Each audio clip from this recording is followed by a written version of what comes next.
Edith, Naideli, muy buena tarde, bienvenidas a esta sesión. Perdonen por el arranque un poco tarde, estoy teniendo un poco de problemas con la plataforma, se me actualizó y todavía ahí está, ya ahora sí. Bienvenidas a esta segunda sesión de nuestro módulo número 14, el universo natural, donde estamos revisando los recursos de nuestra unidad número 2, ciencia y universo. La sesión pasada abordamos acerca de los principales tópicos de nuestra actividad integradora número 3, la ciencia en los fenómenos naturales.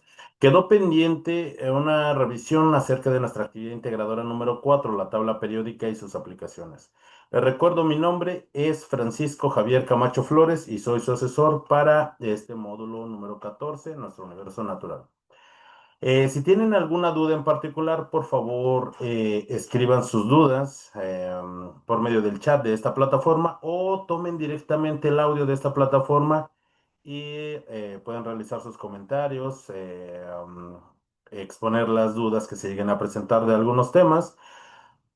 Se está generando una grabación de esta sesión, la cual la voy a subir a la plataforma de YouTube, donde aquí en la sección de comentarios ustedes pueden escribir las dudas que se presenten en la revisión del video. ¿Cuál es el propósito formativo de nuestro módulo número 14, el universo natural? Bueno, es reconocer las características del pensamiento científico que sustenta las ciencias experimentales mediante el análisis de la dinámica del universo, el cual les va a permitir comprender la estructura de la materia y la interrelación que tiene con la energía. Ahora bien, eh, les quisiera preguntar dos cosas.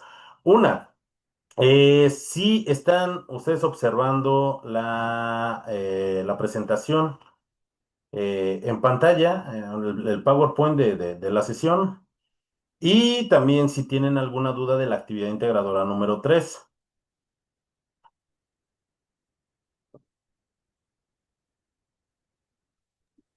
Hola, buenas tardes. Sí, se ve bien la presentación y ninguna duda, gracias. Sí, así. Ok, qué bueno, es que digo, se actualizó y apenas estoy viendo dónde quedaron todas las herramientas. Bueno, vamos a lo que es la actividad integradora número 4, que fue lo que nos quedó pendiente. Aquí nosotros vamos a suponer que tenemos una compañera de prepa en línea que se llama Margarita y no puede ver los recursos de esta semana.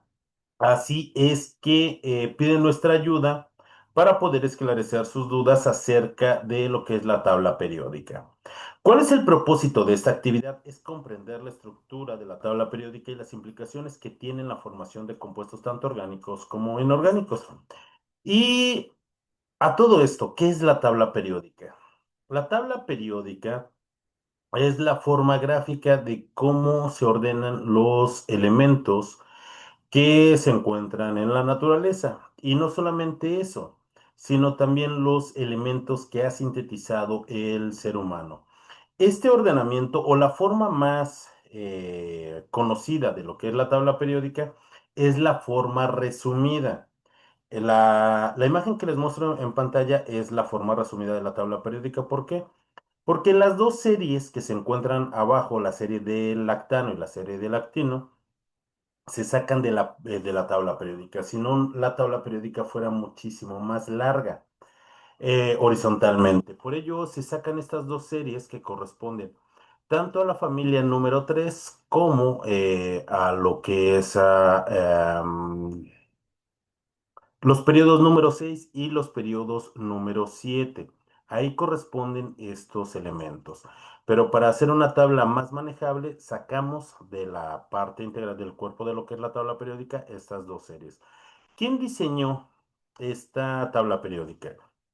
Esta tabla la diseñó el químico ruso Dmitry Mendeleev en 1869 y decidió ordenar la tabla periódica tanto en grupos y periodos, es decir, en filas y columnas. Él, con los elementos con los que se conocían hasta ese momento, los ordenó de tal forma en que los elementos que se encuentran dentro de los grupos o dentro de esas columnas verticales tienen características tanto físicas como químicas. comparten esas características. Ahora bien, vamos a recordar también un poco de lo que aprendimos la semana pasada y particularmente de lo que fue el modelo atómico de Bohr, porque a partir de él, recuerden, Bohr determina que los electrones se encuentran en diferentes niveles y dentro de estos niveles en los que se encuentran los electrones es de donde se obtienen estos periodos, es decir, esas filas horizontales, iniciando de la parte superior hasta la parte forma de cómo se pueden ordenar los elementos. No existen otros tipos de ordenamientos, existen otro tipo de tablas periódicas, pero esta es la más usual, es la más utilizada. eh, y bueno, y dependiendo de las características podemos utilizar parte de lo que es esta tabla periódica. Convencionalmente es la más adecuada, pero que nos quede claro que no es el único ordenamiento que tienen los elementos, sino es la única tabla periódica. Bueno, ¿qué es lo que nosotros necesitamos hacer? Necesitamos conocer la estructura de la tabla periódica, comprender la nomenclatura química y su clasificación, comprender la formación de compuestos tanto orgánicos e inorgánicos a partir de los elementos que se encuentran presentes en lo que es la tabla periódica, y conocer los elementos que se unen para formar la vida. ¿Qué es lo que nosotros vamos a realizar? Vamos a hacer una presentación en PowerPoint donde aquí lo más importante es que sea explicado con nuestra propia voz. Aquí nosotros eh, vamos a explicar cada uno de los puntos que se nos está solicitando. Eh, Pueden hacer una presentación en PowerPoint y utilizar la aplicación de insertar audio. No obstante, yo les recomiendo que utilicen Canva. Pueden utilizar la aplicación de Canva, introducir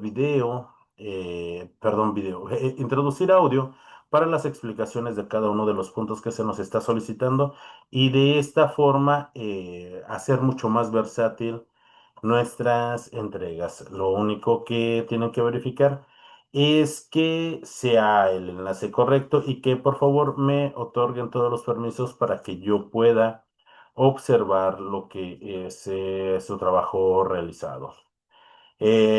Ahora, para quienes decidan hacerlo en PowerPoint, tomen en cuenta que la plataforma solamente soporta hasta 20 megas por envío de archivos. Así es que si su presentación es más pesada, les recomiendo que utilicen lo que es la nube para que ustedes puedan subir sus actividades en tiempo. ¿Ok? ¿Cómo vamos a realizar? Bueno, recuerden que de esta actividad es que nosotros le expliquemos a Margarita. Para ello vamos a hacer esa presentación en PowerPoint con audio. Tiene que estar explicado con nuestra propia voz.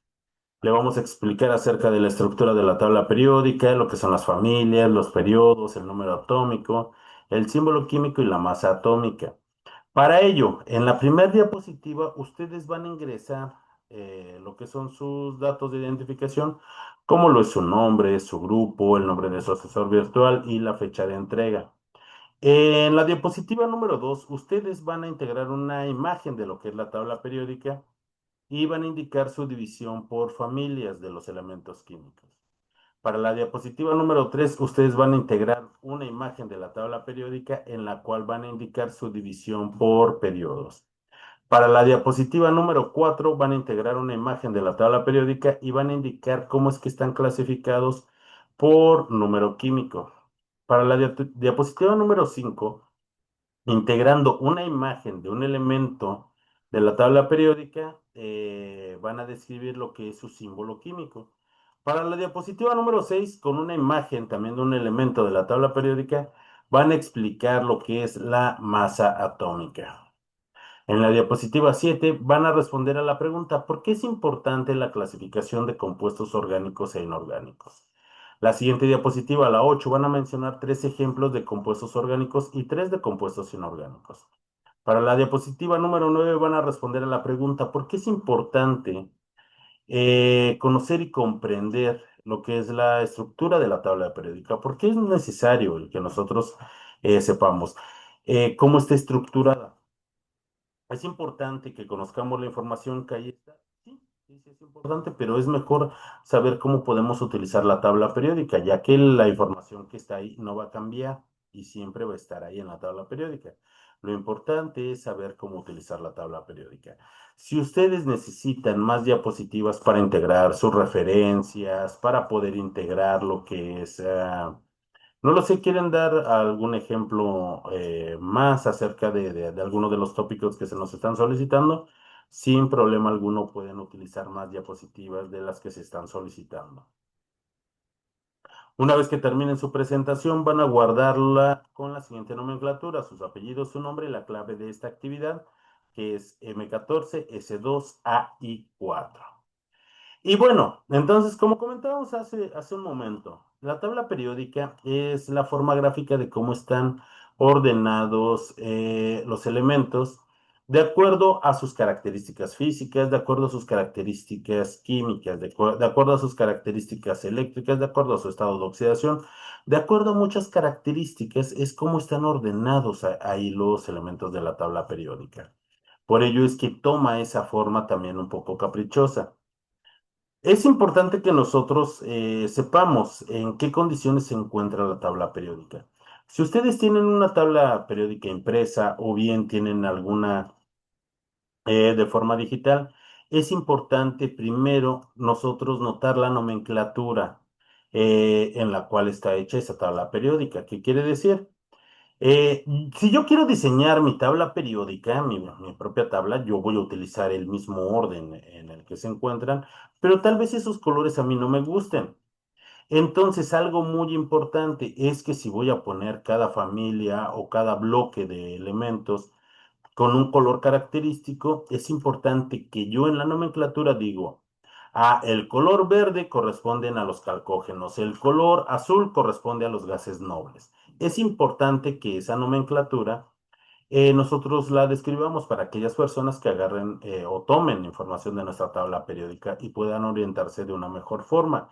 ¿Por qué? Porque tal vez ustedes deseen diseñar también su tabla periódica, pero ustedes quieran utilizar colores diferentes a los míos. Así es que es importante la nomenclatura de los colores y también el color en el cual se encuentran, por ejemplo, los símbolos químicos. Sumado a ello, también la tabla periódica que nosotros observemos es importante que nosotros veamos en qué condiciones son tomadas esas características. Generalmente las tablas periódicas vienen en condiciones normales. Estas condiciones son a una atmósfera de presión y 20 grados Celsius, pero algunas veces se encuentran a una atmósfera de presión y a 0 grados Celsius. Eh, Van a cambiar las características si se encuentran a una presión diferente o a una temperatura diferente. Sí, los elementos cambian de acuerdo a esas características. Por eso es importante que nosotros observemos primeramente esa nomenclatura en la que se encuentran tanto los colores de las celdas, los colores de los símbolos y las unidades en las cuales nos estén reportando esas características. Una vez que nosotros ya sabemos de qué es la nomenclatura de la tabla periódica que nosotros tengamos, entonces vamos a aprender acerca de cómo está ordenada. La tabla periódica se encuentra ordenada en lo que son grupos o familias y son esas columnas verticales que se encuentran en lo que es el esquema gráfico. Son 18 grupos o familias en total y se enumeran del número 1 al número 18, iniciando de la parte izquierda y culminando en lo que es la parte derecha. Del número 1 al número 18. Si ustedes observan y hacen, cuando hagan su investigación, van a observar que algunas tablas periódicas no van a cambiar de forma, muchísimo menos los datos que ahí se reportan, pero sí cómo estaban identificados los grupos y las familias. Porque antes del 2007, las tablas periódicas se clasificaban como familias A y como familias B. Las familias A incluían a los metales alcalinos, los metales alcalino-térreos, lo que son halógenos y gases nobles. Los metales de transición eran identificados como familias B. Eran 8 familias A y 8 familias B. La UPAC toma esta medida para decir, vamos a dejarnos de familias A y de familias B, vamos a enumerarlas del 1 al 18 para que sea más fácil la identificación de cada una de estas familias. Y por ello, las tablas periódicas de hoy se enumeran del número 1 al 18, pero todavía es ampliamente nombrados estas familias como familias A y como familias. También algo muy importante, ¿por qué están ordenados entonces estos grupos o también por qué se les llama familias?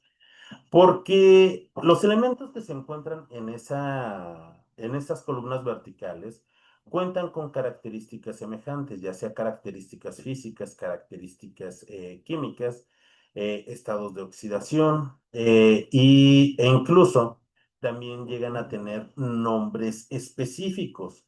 Si ustedes en este momento me han escuchado hablar, tal vez he hecho referencia varias veces a lo que son los gases nobles.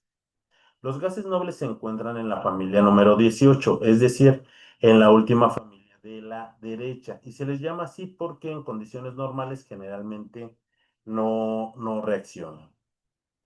Así como esta familia tiene sus propios nombres, también las demás columnas.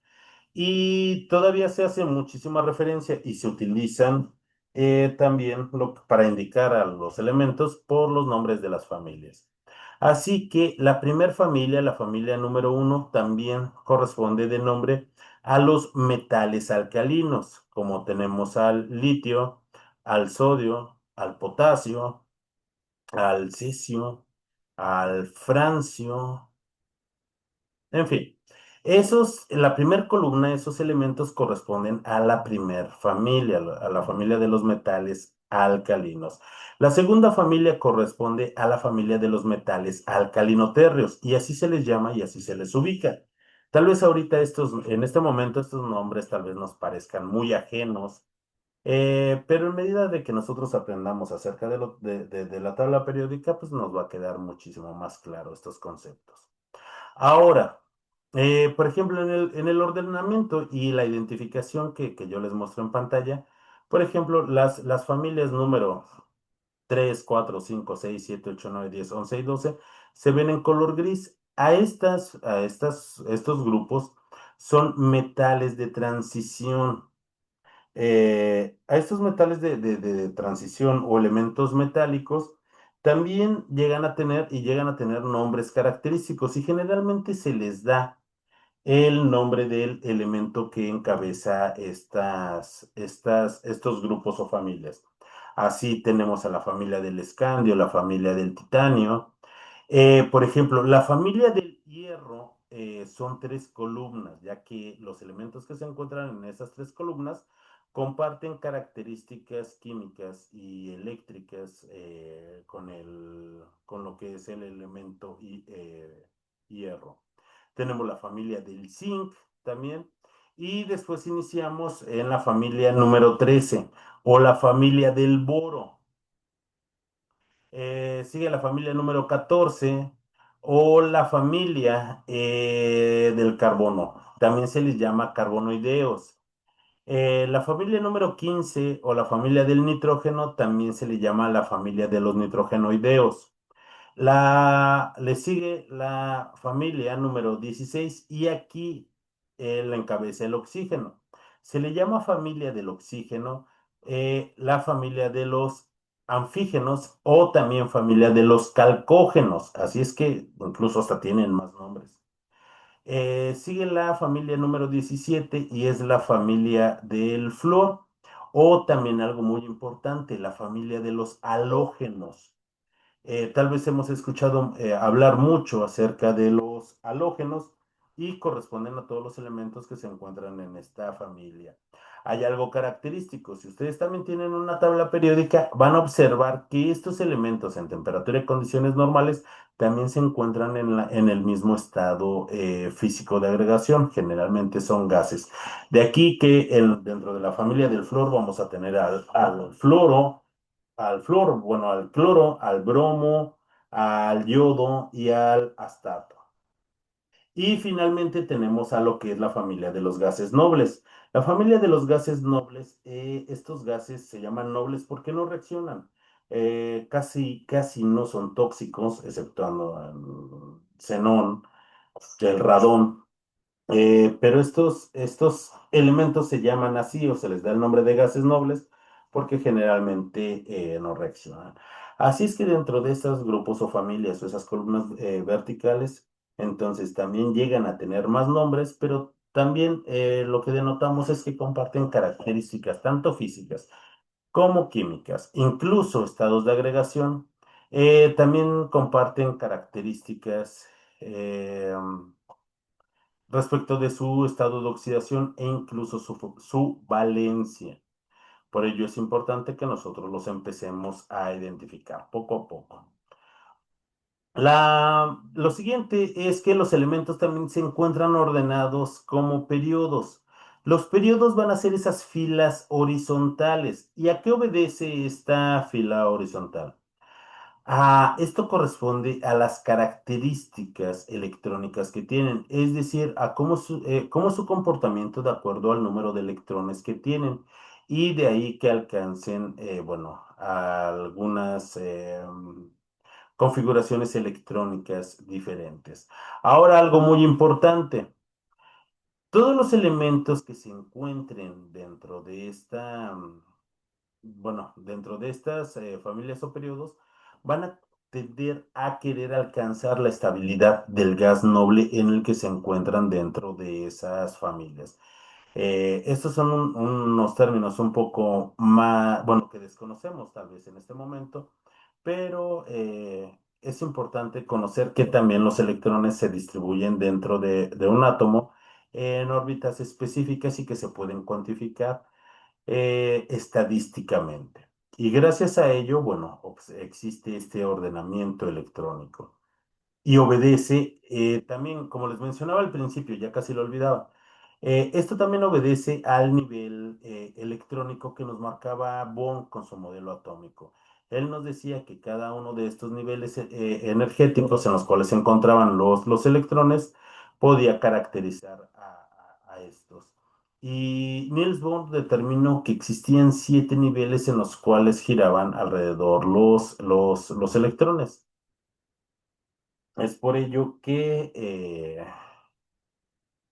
dentro de estos 7 niveles electrónicos o energéticos alrededor del átomo, también obedece a los 7 periodos que se encuentran en la tabla periódica. Y entre más hacia abajo nosotros nos dirijamos, es que tiene una mayor cantidad de electrones esos elementos.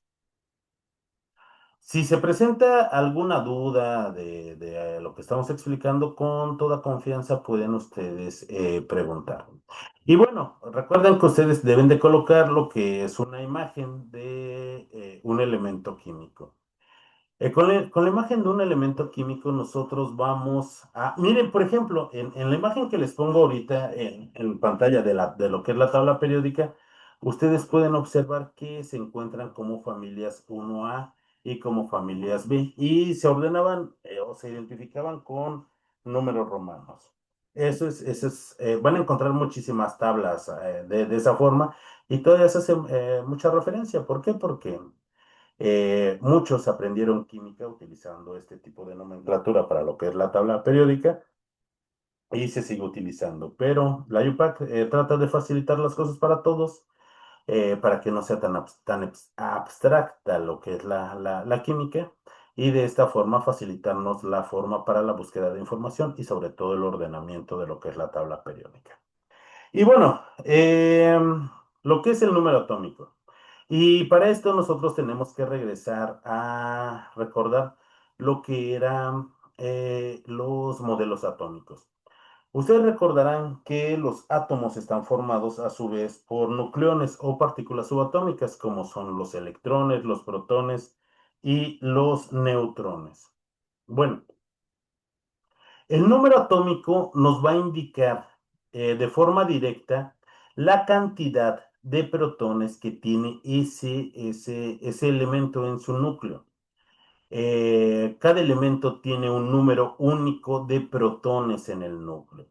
Así es que este número, el número atómico representa únicamente la cantidad de protones. Y debido a que es único, nosotros también con ello podemos ordenar a lo que son los elementos y ordenarlos de forma progresiva desde el número 1 hasta el 104. Van a decir, oiga, pero mi tabla periódica no solamente tiene hasta el 104, trae hasta el 118 o quizás hasta más. Bueno, hasta el elemento 104, lo que es el Rutherfordio o el Kurchatovio, vamos a aprender que también hay algunos elementos que tienen dos, se les nombra también, tienen algunos otros nombres y son utilizados muchas veces de forma indistinta.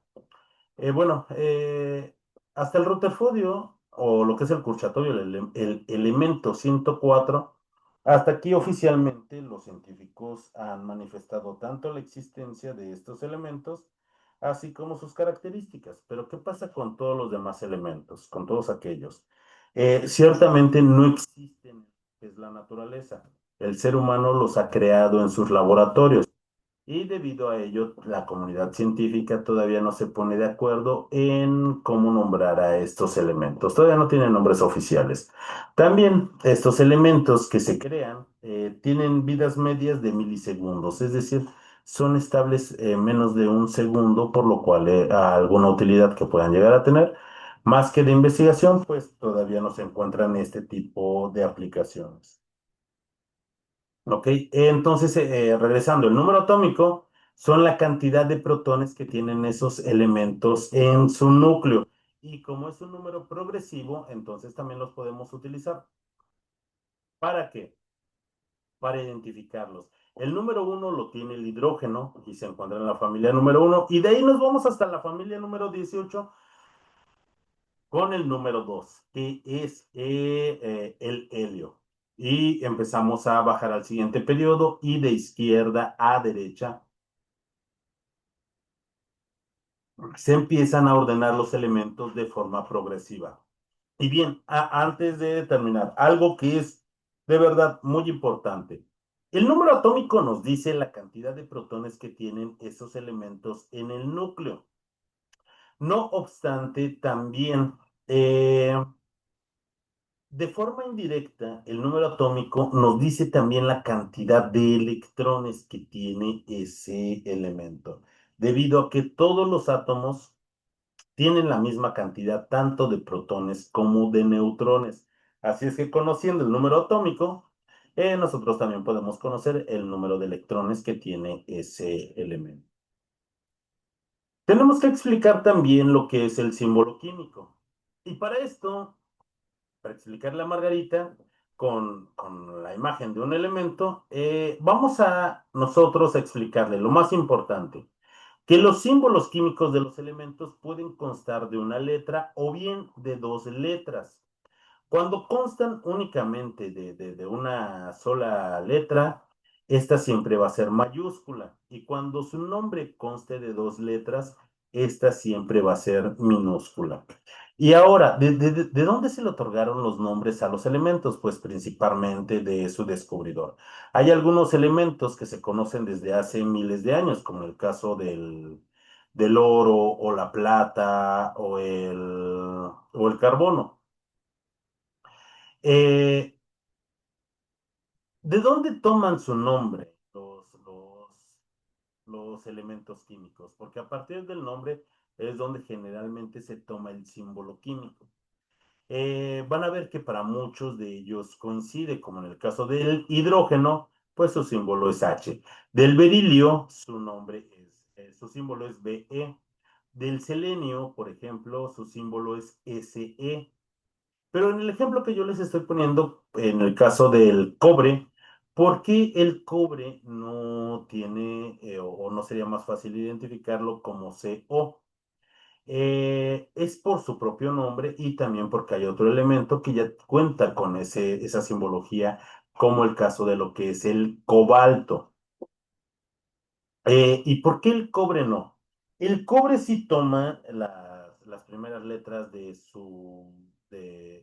para su símbolo, toma las primeras dos letras de lo que es su nombre, pero el cobre no está, o el origen de su nombre no es en español, de hecho es en latín. En latín, cobre es cuprum, por eso su símbolo es Cu.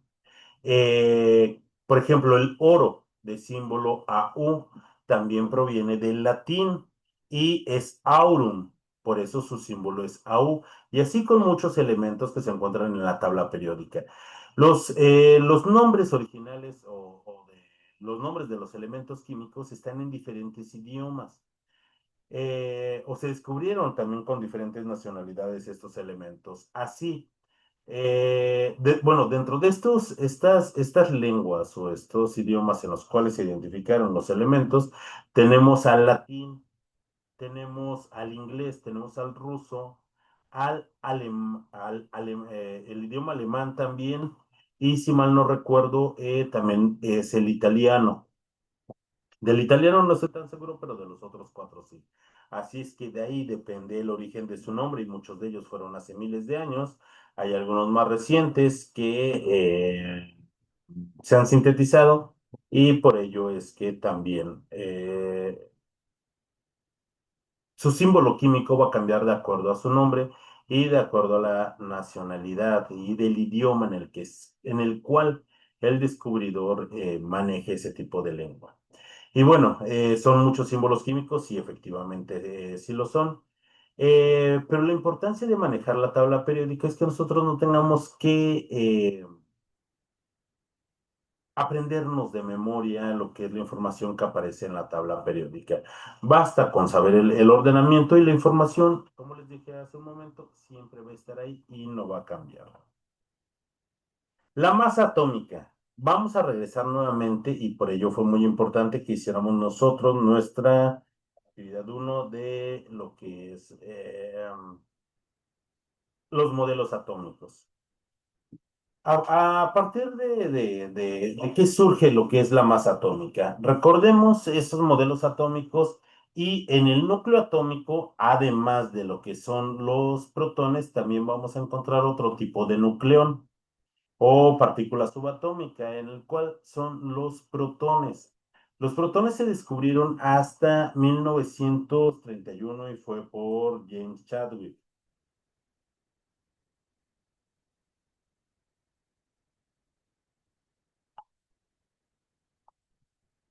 Perdón, les comentaba, se descubren en 1931 o 32 lo que son los neutrones en el núcleo atómico y a partir de ello es lo que le da la masa al átomo, tanto la suma de la masa de los protones como la suma de la masa de los neutrones. Y esta masa atómica está dada en lo que son UMAS, unidades de masa atómica. ¿De dónde surgen las sumas? Las sumas surgen de lo que es el peso de estas partículas, pero haciendo referencia a la masa de lo que es el carbono 14. Así es que no vayamos a confundir lo que es la masa atómica con lo que es el peso atómico, porque también la masa atómica, perdón, o lo que es el peso atómico nos va a decir que es el promedio de las masas de la abundancia relativa de esos elementos. Pero en fin, bueno, la masa atómica entonces va a ser la suma de estas dos partículas, lo que son los protones y también de lo que son los neutrones. ¿Ok? Mientras va a contar la masa de los electrones, no, porque estos se encuentran fuera del núcleo y su masa es 1000 veces más pequeña que la masa de lo que son estas partículas. Ahora bien, es importante también que aprender la tabla periódica y con ello nosotros conocer lo que son la formación de compuestos. Y los compuestos que se forman son tanto compuestos orgánicos como compuestos inorgánicos. Bueno, ¿por qué clasificamos a los compuestos de esa forma? Para poder nosotros clasificar lo que es la química.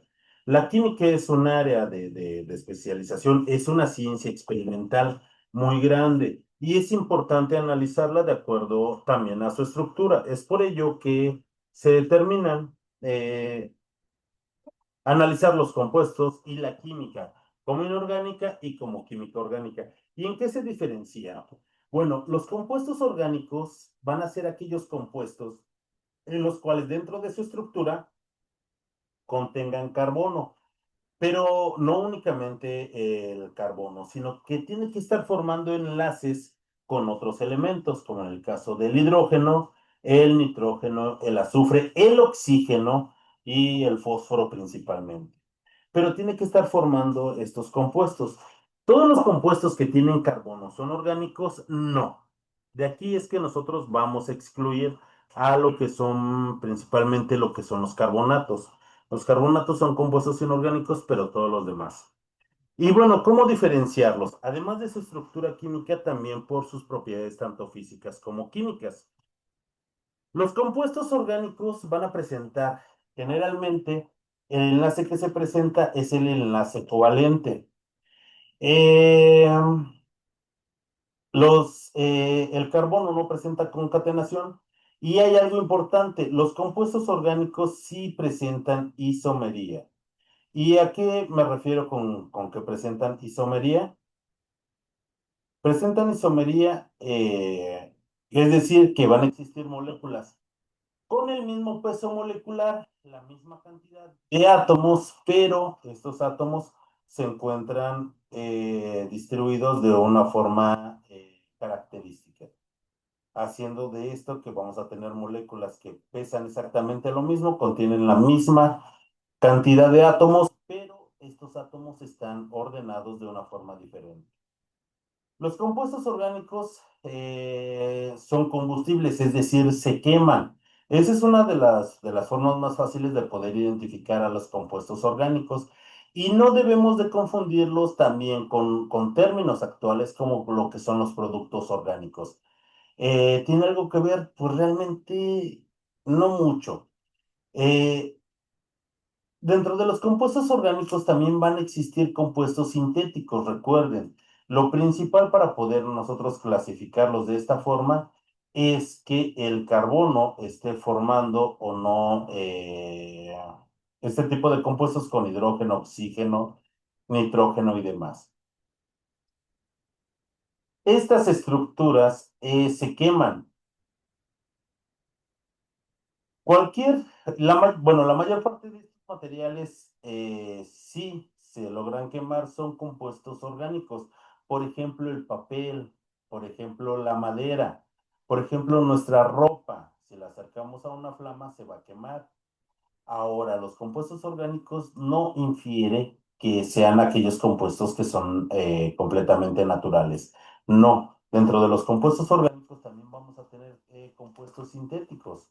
Por ejemplo, las botellas de plástico que nosotros utilizamos cuando compramos agua, nuestra propia ropa, son de materiales que vienen de lo que es la síntesis a partir de los compuestos del petróleo, pero se queman y los compuestos que se obtienen a través de la separación de lo que es el petróleo, se obtienen compuestos orgánicos.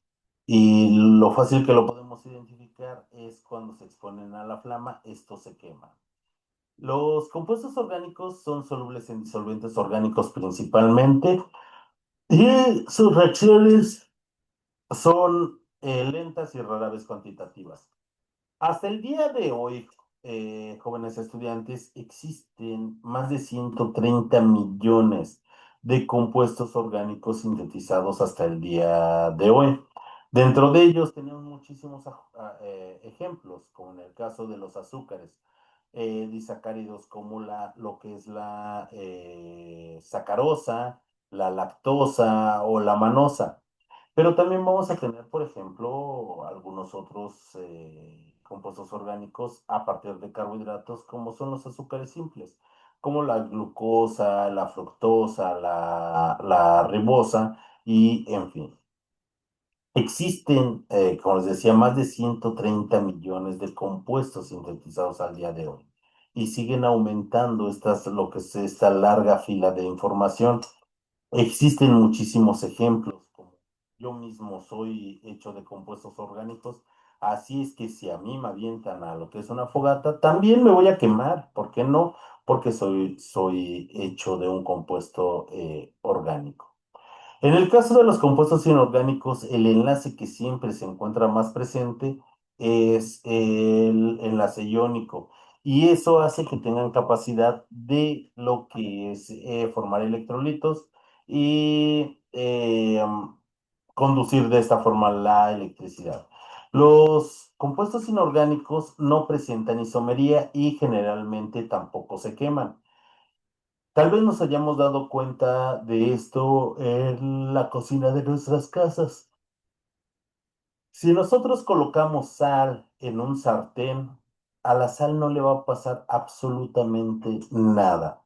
Y si dejamos ahí esta sal en un sartén en la estufa 5 horas, cuando nosotros regresemos a ver lo que hay, pues es que ya no,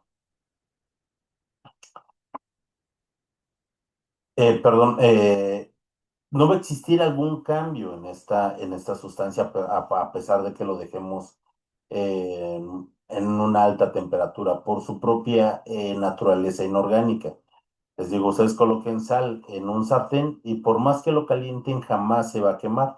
Pero si nosotros colocamos azúcar, ¿la azúcar va a notar cambios? Claro que sí. Con las altas temperaturas, los compuestos inorgánicos no les pasa absolutamente nada, mientras que los orgánicos terminan quemándose y carbonizándose. ¿Por qué? Porque no soportan bien las temperaturas. Por ejemplo, si yo me voy hoy, tomo mi lonche en el trabajo y el día de ayer hice un flan napolitano, ¿qué fue lo que pasó cuando yo hice ese flan? En un recipiente coloco azúcar y si yo lo coloco la flama de lo que es la estufa, esta se va a fundir. Y si se me olvida, por ejemplo, el molde de mi flan sobre la estufa, el azúcar va a terminar quemándose. ¿Por qué? Porque es un compuesto orgánico y porque los compuestos orgánicos se queman. Ahora bien, finalmente, creo que... ejemplos de compuestos inorgánicos. Hasta el día de hoy existen sintetizados alrededor de lo que son 35 millones de compuestos inorgánicos y algo que sí les podría comentar es que quedan muy pocos de compuestos orgánicos que se tengan que descubrir. No pasa lo mismo con lo que son los compuestos orgánicos, ya que ustedes ya observaron lo que es perdón, van a observar lo que son las biomoléculas esenciales y principalmente aquí se va a tratar lo que es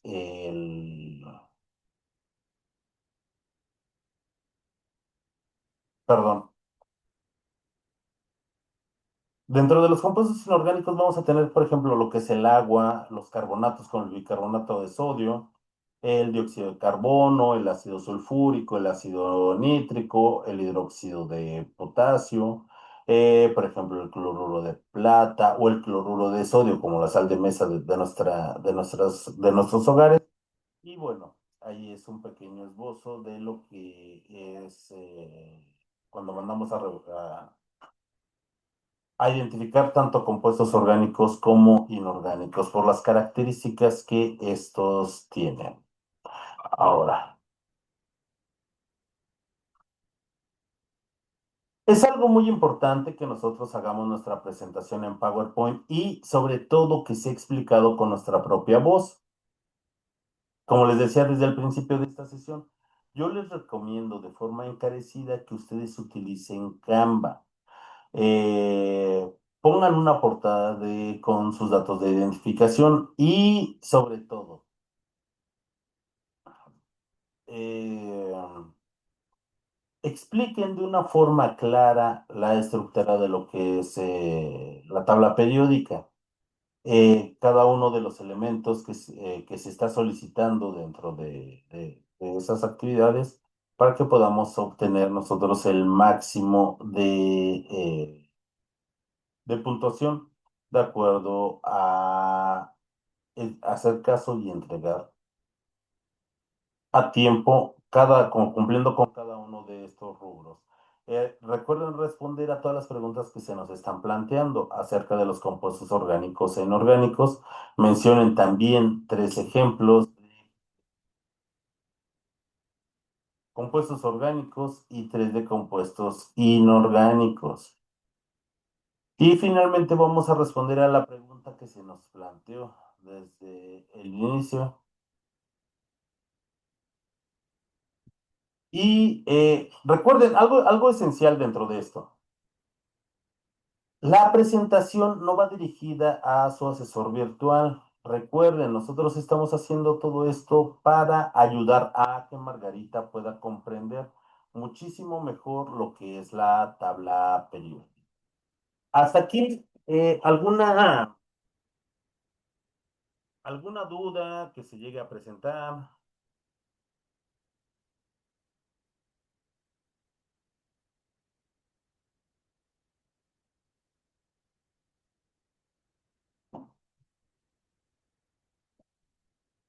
Edith, Naideli, ¿alguna duda? Muchas gracias, Naideli. No hay ninguna duda, gracias. Ajá, muchas gracias, Edith.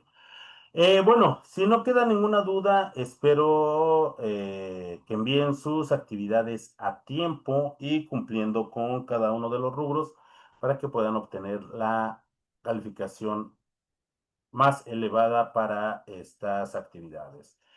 Bueno, si ya no queda ninguna otra duda, me despido y les deseo un excelente fin de semana. Hasta luego, Naideli. Hasta luego, Edith. Que tengan una muy bonita tarde. Hasta luego.